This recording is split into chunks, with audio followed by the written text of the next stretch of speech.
बिस्मिल्लाहिर्रहमानिर्रहीम। Dear students, आज हम लेक्चर नंबर 3 वर्क एनर्जी का, जिसमें हम work energy theorem in resistive medium पढ़ने जा रहे हैं। डियर स्टूडेंट्स, पिछले लेक्चर में आपको बड़े तफसील से एक बात बताई गई थी कि आप किसी भी बॉडी में जब वर्क लगाते हैं तो वो सारा वर्क उसकी एनर्जी में चला जाता है। इसकी मैंने एक बड़ी एनालॉगस एग्जांपल दी थी। मैंने कहा था फर्ज करें कि अगर एक मार्कर को आप उठाकर किसी सर्टेन हाइट पर लेकर आ जाते, सो एक्चुअली आपने क्या किया, आपने इस मार्कर के अंदर एक वर्क डन किया, आपने फोर्स अप्लाई की और डिस्प्लेसमेंट भी ट्रेवल हुआ। लेट्स से एग्जांपल देता हूं, अगर आपने एक बॉडी को उठाकर ये इस पोजीशन पर लेकर आ गए तो एक्चुअली आपने क्या किया, एक तो फोर्स अप्लाई की, लेट्स से फोर्स आपने 100 न्यूटन अप्लाई की और जो डिस्प्लेसमेंट ट्रेवल हुआ वो 2 मीटर आपने ट्रेवल किया। तो आपका टोटल वर्क डन इस मार्कर या इस पर्टिकुलर ऑब्जेक्ट के अंदर 100 मल्टीप्लाई 2 जो कि 200 जाउल हो गया। अब इस मार्कर या इस बॉडी के अंदर 200 जाउल की एनर्जी स्टोर हो गई है। 200 जाउल की एनर्जी स्टोर हो गई है। अगर आप इसे रिलीज करें, ये 200 जाउल अपने अंदर एनर्जी रखता है और ये 200 जाउल एनर्जी से जाकर जमीन पर हिट हो जाएगा। सो एक्चुअली एनर्जी भी प्रोड्यूस वर्क डन से होती है। जैसे आपने अक्सर औकात कैटापल्ट देखी है, गोलेल जिसे कहते हैं, तो आप जितना वर्क डन उसके अंदर उसकी इलास्टिक पोटेंशियल एनर्जी में करते उसकी इलास्टिसिटी में करते हैं, तो उसके अंदर उतनी इलास्टिक पोटेंशियल एनर्जी स्टोर हो जाती है। सो when you release it, obviously that work done that you have applied in it straight goes into the energy, वो एनर्जी में चला जाता है। सो स्टूडेंट, जब आपने यहां से यहां तक वर्क डन किया तो वर्क डन हमारे पास कितना था, 200 जाउल, और एनर्जी उसके अंदर 200 जाउल आ गई। वो एनर्जी टू टाइप्स की एनर्जी थी, एक थी काइनेटिक एनर्जी और एक थी हमारे पास पोटेंशियल एनर्जी। ये इन दोनों का सम 200 जाउल था। एंड यू नो, इस पोजीशन पर काइनेटिक एनर्जी तो जीरो है। क्यों जीरो है? इसलिए कि बॉडी ने कोई मूवमेंट तो की नहीं। काइनेटिक एनर्जी हमारी होती है हाफ mv² के। अगर आपकी कोई भी बॉडी मूव नहीं कर रही होती, बिकॉज यहां मूव नहीं कर रही body, because it is going back again, ये दोबारा वापस जा रही है, बट इस पोजीशन पर अभी ये रुकी हुई है, रेस्ट पर है, तो आपकी काइनेटिक एनर्जी तो हो गई एब्सोल्यूट जीरो। सो अब जब जीरो लगाएंगे तो इसका मतलब है इस पोजीशन पर टोटल एनर्जी आपकी 200 जाउल है। यानी एक्चुअली जितना वर्क है उतनी ही पोटेंशियल एनर्जी है। वर्क आपने 200 जाउल किया तो इस पोजीशन पर जो 200 जाउल है वो सारी की सारी पोटेंशियल एनर्जी में मौजूद है। फर्ज करें आप इस ऑब्जेक्ट को यहां से रिलीज कर देते हैं और आपके इधर पूरे स्पेस में एयर ही एयर मौजूद है और एक अच्छी खासी हवा मौजूद है, और ये ऑब्जेक्ट एयर के साथ रेजिस्ट करता है, अच्छा खासा टकराता है। तो एयर क्या करेगी, इसके अंदर एनर्जी डालने की कोशिश करेगी, रिटार्डिंग फोर्स क्रिएट करेगी। रिटार्डिंग फोर्स ऑब्जेक्ट को इतने आराम से नीचे नहीं आने देती, तो क्या होता है कि बहुत सारी एनर्जी लॉस में चली जाती है, लूज हो जाती है। यानी एक्चुअली होना क्या चाहिए था कि जब यहां से आप बॉडी को ड्रॉप करें तो स्लोली काइनेटिक एनर्जी इंक्रीज होनी चाहिए और पोटेंशियल एनर्जी डिक्रीज होनी चाहिए। काइनेटिक एनर्जी क्यों इंक्रीज होनी चाहिए? क्योंकि स्लोली इसकी स्पीड बढ़नी शुरू हो गई है। लेकिन पोटेंशियल एनर्जी क्यों कम होनी चाहिए? क्योंकि पोटेंशियल एनर्जी का पूरा ताल्लुक जो होता है वो हाइट के साथ होता है, हाइट के साथ। अगर हाइट कम होनी शुरू होगी तो पोटेंशियल एनर्जी हमारी क्या हो जाएगी, डाउन होनी शुरू हो जाएगी। ठीक है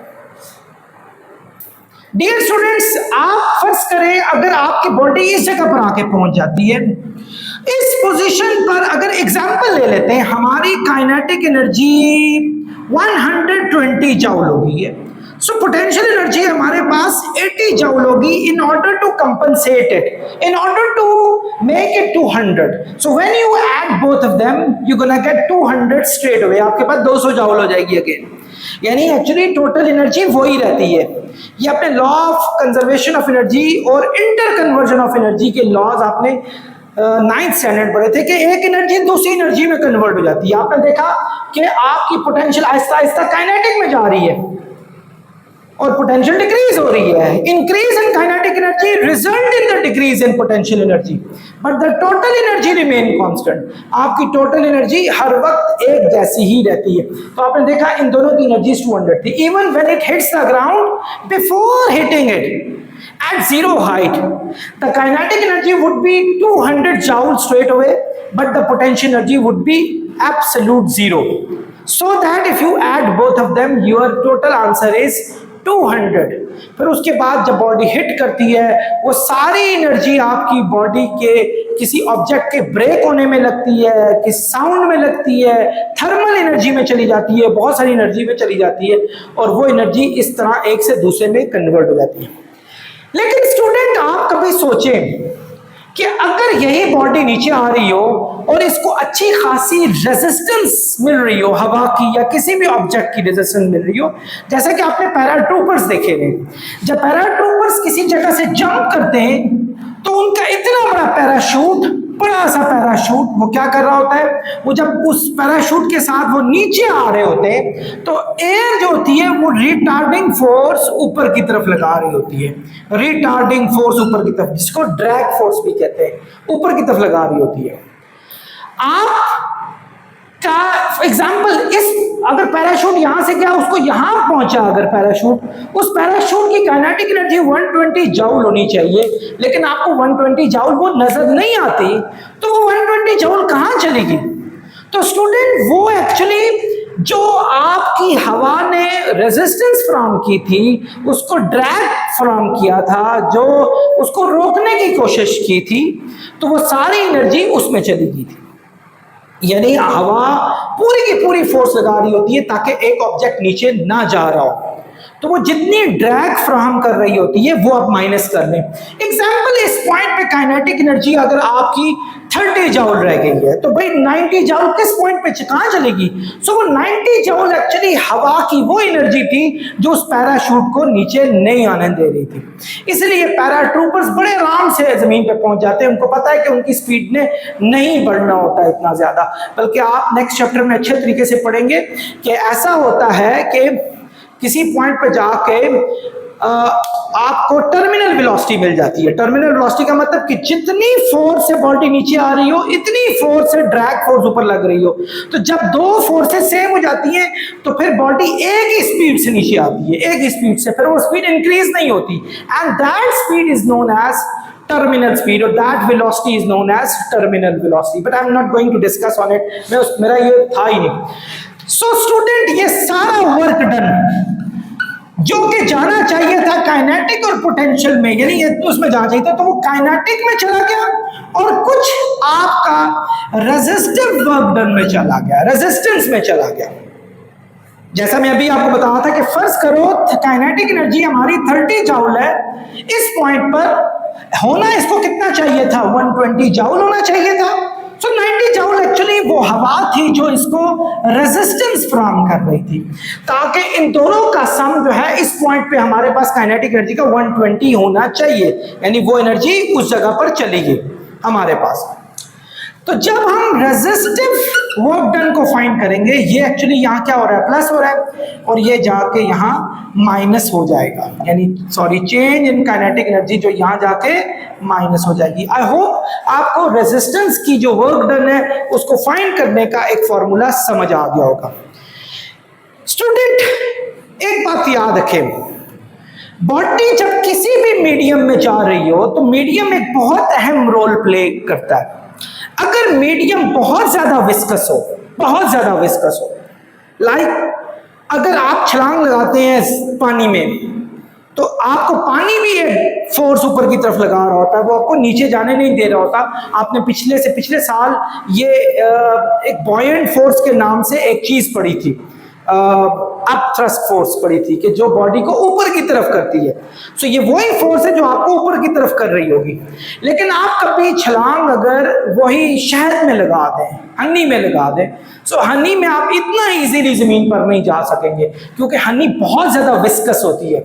विस्कस, ये लफ्ज मैंने एक बोला, विस्कस। विस्कस कहते होते हैं कि ऐसी बॉडी जिसका इंटरनल मीडियम जो है वो एक दूसरे के साथ बहुत फ्रिक्शन खा रहा हो।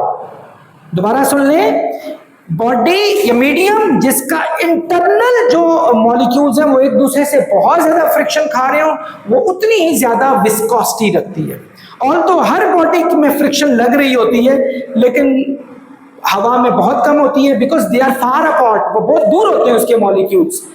लेकिन पानी में भी बहुत कम होती है। लेकिन अगर आप हनी में जाएं, आगे जैम में चले जाएं, आप देखें जैम में जब भी कोई चींटी गिर जाती है, या जैम में कभी भी अगर कोई फ्लाई गिर जाती है, मक्खी गिर जाती है, तो वो कभी भी नीचे तक जाके नहीं पहुंचती। उसकी रीजन ये है कि जैम हो गया, हनी हो गया, ये बहुत ज्यादा विस्कस होते हैं और ये ज्यादा रेजिस्टिव वर्क डन कर रहे होते हैं। तो इसीलिए उनकी काइनेटिक एनर्जी जो है वो स्लो हो जाती है। Greater is the resistive work done, less is the kinetic energy. जितनी ज्यादा रेजिस्टिव वर्क डन ज्यादा होगा, उतनी ही काइनेटिक एनर्जी आपकी कम हो जाएगी। जितना रेजिस्टेंस कम होगा, उतनी काइनेटिक एनर्जी ज्यादा हो जाएगी। और अगर रेजिस्टेंस ना हो तो उस पॉइंट पे काइनेटिक एनर्जी आपकी मैक्सिमम हो जाएगी। होप आपको ये लेक्चर बहुत अच्छे तरीके से समझ आ गया होगा। डियर स्टूडेंट्स, हम अपने नेक्स्ट लेक्चर की तरफ मूव करते हैं। नेक्स्ट लेक्चर है implication of energy losses in practical devices and efficiency.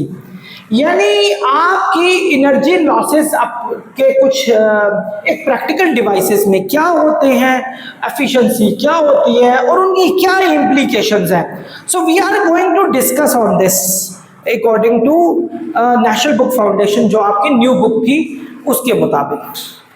Dear students, एक बात आपको बताता चलूं, दो चीजें होती हैं। एक होती है आउटपुट इनपुट, आप लोगों ने 9th स्टैंडर्ड में पढ़ा था, और एक होती है आउटपुट। इनपुट और एक होती है आउटपुट।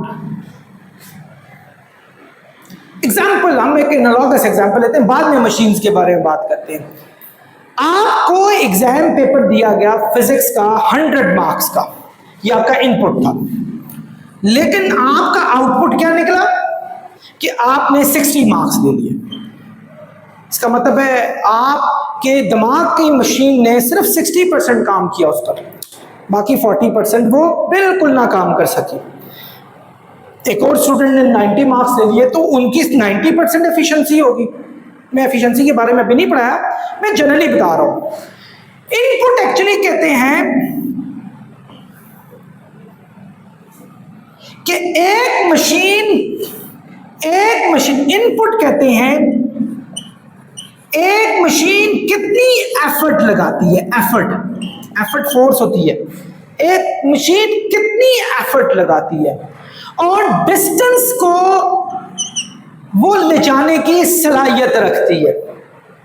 एक मशीन कितनी एफर्ट लगाती है और वो एक डिस्टेंस तक किसी चीज को ले जाने की सलाहियत रखती है। That is known as input. Actually input एक वर्क डन ही है, ये एनर्जी ही कहा जा सकता है, टोटल एनर्जी। यानी एफर्ट हमारे पास फोर्स है और ये डिस्टेंस डी, एफ डी, यानी वही जो वर्क डन वाला फॉर्मूला है, यानी इसको एफ और इसको डी कह लें, वही वर्क डन वाला ये एनर्जी वाला फॉर्मूला है, वही इसमें लग रहा है। यानी टोटल एफर्ट कितनी लगा सकती है और डिस्प्लेसमेंट कितना वो ट्रेवल कर सकती है, यानी वो कितना डिस्टेंस को ट्रेवल कर सकती है। और आउटपुट कहते हैं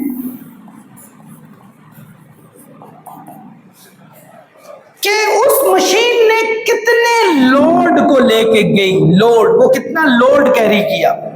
एक्चुअल तो ये था, लेकिन निकला क्या ये, यानी वो कितने लोड को लेके गई और उस लोड को ले जाने में कितना डिस्टेंस उसने खुद ट्रेवल किया। ये ले जाने की सलाहियत रखती थी, लेकिन लेके ये गई।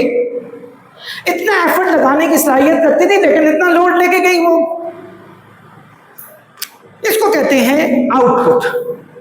यानी एग्जाम्पल में इसकी एनालॉगस एग्जाम्पल देता हूं, जैसे हमारी गाड़ी है, कार के अंदर अगर आप फर्ज करें 100 रुपीस का पेट्रोल डाल देते हैं, और हम एग्जांपल लेते हैं कि 100 रुपीस का पेट्रोल जो है वो 100 जाउल एनर्जी आपको दे सकता है। सॉरी, ये 100 तो आजकल तो हाफ लीटर भी नहीं है, 1000 कर लेते हैं। कार में आप 1000 जाउल एनर्जी डाल देते हैं, ये 1000 रुपीस का पेट्रोल लगा लेते हैं। 1000 रुपीस का पेट्रोल हम ये एक एज्यूम कर लेते हैं कि वो 1000 जाउल हमें एनर्जी देगा। 1000 जाउल एनर्जी दे दी उसने, यानी हर जाउल पे 1 रुपया हमारा खर्च हो रहा है, 1 रुपी हमारा स्पेंड हो रहा है। लेकिन हुआ क्या, वो उसने जो आउटपुट दिया वो सिर्फ आपको 100 दिया, इससे ज्यादा वो नहीं दे सकी, 100, और देते भी नहीं है। तो भाई ये क्या हुआ, तो गाड़ी का जो इंजन था, तो ये बाकी वाली एनर्जी किस जगह पर हमारी चलेगी। तो स्टूडेंट्स, जब भी आपका इंजन स्टार्ट होता है ना, so this is not a marathon job, this is not an easy job to do this is a marathon job actually.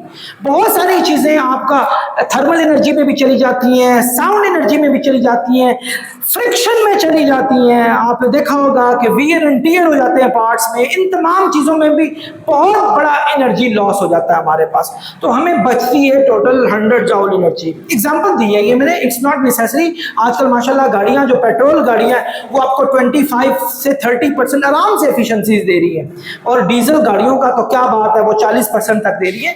लेकिन बहरहाल फिर भी बहुत बड़ा एनर्जी का जो हिस्सा है वो वेस्ट में जा रहा है। तो बहरहाल ये हमारे पास इनपुट है कि एक्चुअली कितनी एफर्ट लगा रहे हैं, और वो एफर्ट कितना आप डिस्टेंस ट्रेवल करने की सलाहियत रखती है, बट नतीजे में कितना लोड उसने उठाया और कितना डिस्प्लेसमेंट में वो लेकर गई।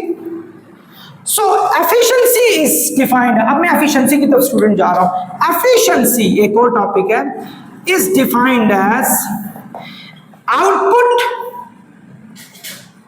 और इनपुट की रेशो, यानी इनपुट और आउटपुट की रेशो कितनी थी। अगर आपका 100 जाउल का पेट्रोल आउटपुट था और 1000 जाउल एक्चुअली इनपुट थी, जाउल जाउल से कैंसिल हुआ, तो आपके पास ये 0 से हुआ, तो ये 0.1, यानी एफिशिएंसी की कोई यूनिट नहीं होती स्टूडेंट्स, क्योंकि जाउल जाउल को कैंसिल करेगा, सो यू गोना हैव 0.1। ये आपकी एफिशिएंसी है। किसी भी बॉडी की एफिशिएंसी 1 से ज्यादा नहीं होती, किसी भी मशीन की एफिशिएंसी 1 से ज्यादा नहीं होती, क्योंकि इसकी भी जब हम परसेंटेज फाइंड करेंगे तो हम करेंगे इसको 100 से मल्टीप्लाई। परसेंटेज का मेथड आपको पता है, आपने स्कूल लेवल पे इसको पढ़ा होगा। तो 100 0 ये आ गया 10, यानी 10% टोटल एफिशिएंसी है। कभी भी आपकी एफिशिएंसी 1 से ज्यादा नहीं होती। 1 का मतलब हुआ 100%, 100% से एफिशिएंसी ज्यादा नहीं होती। मैक्सिमम होगी तो 100% होगी, और ये भी बड़े रेयर चांसेस होते हैं कि ऐसा आपको इतनी एफिशिएंसी मिल जाए। आपकी मैंने अभी थोड़ी देर पहले बताया कि कार इंजन की भी 30% या 35% तक होगी, डीजल इंजन की भी बहुत हुई 40 तक। वैसे ये भी मैंने बहुत ज्यादा बताई है, आमतौर पर 30-35% से ऊपर न डीजल की होती है, और 25% से ऊपर कार की भी नहीं होती है। इसमें बहुत सारी, आपका हेयर ड्रायर है, आप देखें आपके उस बुक में दिया भी होगा, बहुत सारी एफिशिएंसीज दी होंगी। जैसे आप देखें आपकी बुक में ही इलेक्ट्रिक हीटर की एफिशिएंसी 100% दी है। This is the only thing who got full efficiency 100%। इसका मतलब है जितना आप इनपुट कर रहे हैं उतना ही उसका आउटपुट मिल रहा है। आप इलेक्ट्रिक जनरेटर 98% आपको एफिशिएंसी दे रहे हैं। Hydroelectric power plants 95% efficiency दे रहे हैं, वेरी गुड, ये बहुत हाई एफिशिएंसी रखते हैं।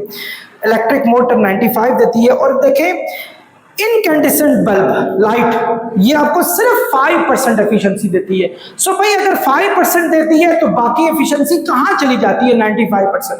तो स्टूडेंट्स, लाइट का बल्ब का काम है रोशनी देना, अगर उसके अलावा वो कोई और चीज दे रही है that is not gonna help you out. वो सारी वेस्ट में जा रही है, जिसमें हीट भी हो सकती है, और इवन चार्जेस जब आपस में फ्रिक्शन खाते हैं बहुत सारी एनर्जी लूज हो जाती है। तो ये तमाम चीजें उसकी लॉसेस में जाती हैं। आई होप आपने एफिशिएंसी को बहुत अच्छे तरीके से समझा होगा। स्टूडेंट, इसी के साथ हम अपने लेक्चर को अपने मंतकी अंजाम तक पहुंचाते हैं। आपका बहुत शुक्रिया।